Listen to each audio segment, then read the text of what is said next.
హల్లెలూయా.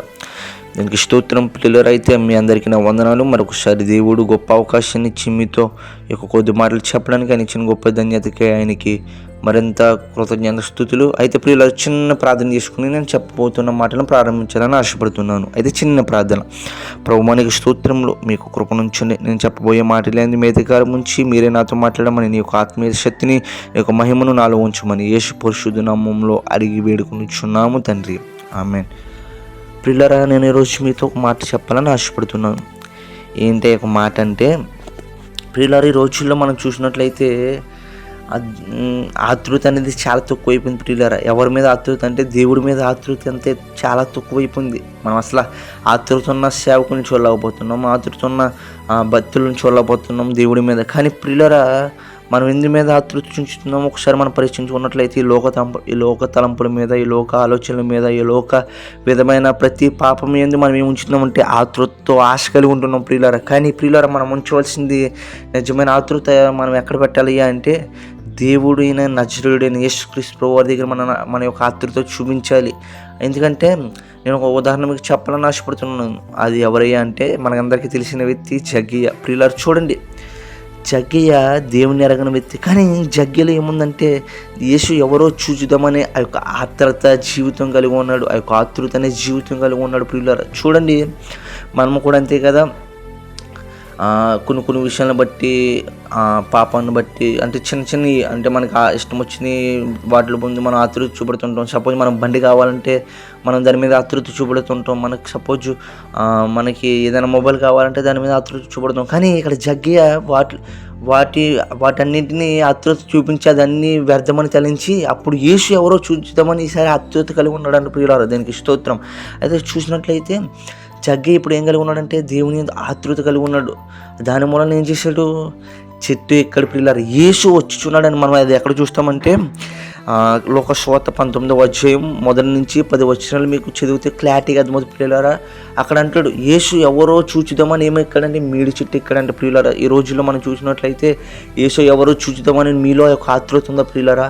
మన జీవితంలో ఒక ఆతృత ఉందంటే మనం లేని వారి కింద మనం అనుకోవాలి ప్రియులారా. ఎందుకంటే మన జీవితంలో అటువంటి ఆతృత లేదు, మన జీవితంలో అటువంటి ఆశ లేదు. దేవుని యొక్క యేసు ఎవరో చూచుదామని మన జీవితంలో అటువంటి ఆశ లేదు ప్రియులారా. కానీ జగ్గయ్య ఈ డోంట్ నో అబౌట్ గాడ్, అంటే ఆయనకి ఆ యొక్క జగ్గయ్యకి దేవుని గురించి తెలియదు. కానీ ఆయనలో ఉన్న ఆశ అని ఆతృత ఏం చేసిందో తెలిసే ప్రియులారా, మేడి చెట్టుకి విధంగా చేసింది. అయితే మన యొక్క ఆతృత ఎలా ఉండాలంటే ప్రార్థననే మేడి చెట్టుకి ఎలా చేయాలి ప్రియులారా, దీనికి స్తోత్రం. ప్రియులారా, మన యొక్క ఆతృత ఎలా ఉండాలంటే ప్రార్థనని చెట్టెక్కించాలి.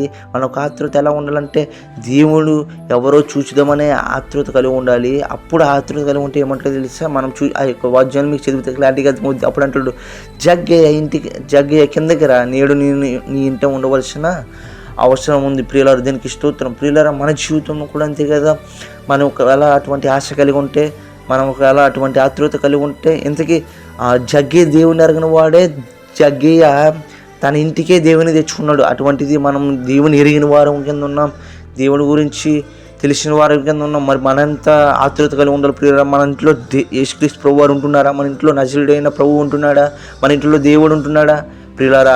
మన ఇంట్లో వారు లేకపోతే, మన నజరేయుడైన యేసుక్రీస్తు లేకపోతే, మన ప్రభువు లేకపోతే మనం ఎంత జీవించిన వ్యర్థం ప్రియులారా. అందుకే మన ఇంట్లో ఏమొస్తుంటుంటాయి అంటే శ్రమలు గట్ట వస్తుంటాయి దేవుడు లేకపోతే. ప్రియులారా, చూడండి, జగ్గయ్య యొక్క ఆతృత ఏం చేసింది తెలుసా? జగ్గయ్య యొక్క ఆతృతతో నజరేయుడైన యేసుక్రీస్తు వారిని తన ఇంటికి తెచ్చుకున్నాడు ప్రియులారా. అది ఎందుకంటే ఆ యొక్క ఆతృతతో ఓన్లీ ఆగిపోలేదు, ఆతృతాన్ని మేడి చెట్టు ఎక్కాడు ప్రియులారా, దీనికి స్తోత్రం. ఆతృతతో మేడి చెట్టు ఎక్కాడు. అయితే ప్రియులారా, మనం కూడా మన జీవితంలో మనం ఆతృతతో మనం ప్రార్థనని చెట్టు ఎక్కిన ఏడలా ఆయన మన ఇంటికి వస్తాడు ప్రియులారా. కాబట్టి ఇప్పుడు మనం ఏం చేయాలంటే just you give the excitement to God. నువ్వు ఎప్పుడైతే ఆతృత చూపెడతావో దేవుడు ఆటోమేటిక్గా నీ ఇంట్లో ఉంటాడు. అలాగే జగ్గయ్య ఎలాగైతే అయ్యాడో, జగ్గయ్య తన పాపాన్ని కూడా పరిహారం చేసుకున్నాడు ప్రియులారా. ఎందుకంటే తన యొక్క ఆతృత జీవితం ఎప్పుడైతే దేవుడి దగ్గరికి వెళ్ళిందో, దేవుడు ఎటువంటి వాడంటే పరిశుద్ధుడు కనుక పరిశుద్ధుడి దగ్గరికి వెళ్తే ఎలాంటి అపవిత్రుడైనా పవిత్రుడైపోతాడు. దీనికి స్తోత్రం. జగ్గయ్య పాపియే, కానీ దేవుడి మీద ఆతృత చూపించాడు. ఆ యొక్క ఆతృత జీవితం వల్ల దేవుడి దగ్గర అయ్యాడు. దగ్గర అవ్వడంతో తనకున్న పాపాన్ని అంతా ఒప్పేసుకున్నాడు. ఆ యొక్క పాపాలు ఏమైపోయినాయి అంటే ఇప్పుడు రిపెంటెన్స్ అయిపోయింది, అంటే పరిహారం అయిపోయింది. పరిహారం అయిపోయిందో నజరేయుడైన యేసుక్రీస్తు ప్రభువారు ఇప్పుడు జగ్గయ్య ఇంట్లో ఉన్నాడు. ప్రియులారా, జగ్గయ్య ఇంట్లోనే ఉండడం కాదు, జగ్గయ్య కుటుంబానికి కూడా ఇప్పుడు ఏమొచ్చిందంటే రక్షణ వచ్చింది. అయితే ప్రియులారా, మన జీవితంలో కూడా మనము కూడా దేవుని మీద ఆతృత చూపిస్తే చూడండి, మన జీవితంలో కూడా ఎన్ని కార్యాలు చూడొచ్చు, ఎన్ని మహిమలు చూడొచ్చు, ఎన్ని అద్భుత కార్యాలు చూడొచ్చు.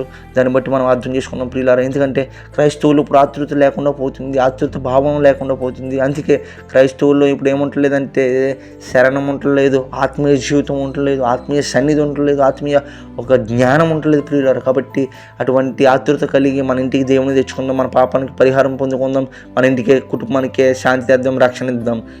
వీటి మాటలు దేవుడు దీవించి ఆశీర్వదించును గాక. ఆమేన్. దీనికి స్తోత్రం. చిన్న ప్రార్థన ప్రియులారా. అయ్యా మీకు స్తోత్రం. అవునయ్యా, ఇటువంటి ఆతృత జీవితాన్ని మాకు దయచేయండి. అయ్యా జగ్గి ఏమంటే ఆతృత జీవితాన్ని, అయ్యా జగ్గి దేవుని ఎరిగిన వ్యక్తి, కానీ ఆయన ఆతృతతో తన కుటుంబానికి రక్షణ తెచ్చుకున్నాడు. అటువంటి మిమ్మల్ని కూడా జగ్గి ఇంటికి తెచ్చుకున్నాడు ప్రియులారా. అటువంటి ఆతృత మాకు దయచేయమని, అయ్యా మేము కూడా నిన్ను మా గృహంలోకి, అంటే మా హృదయం అనే గృహంలో తెచ్చుకునే భాగ్యం దయచేయమని యేసు పరిశుద్ధ నామములో అడిగి వేడుకుంటున్నాం తండ్రి. ఆమేన్. అందరికీ ప్రైజ్ ది లార్డ్ ప్రియులారా. ఆమేన్.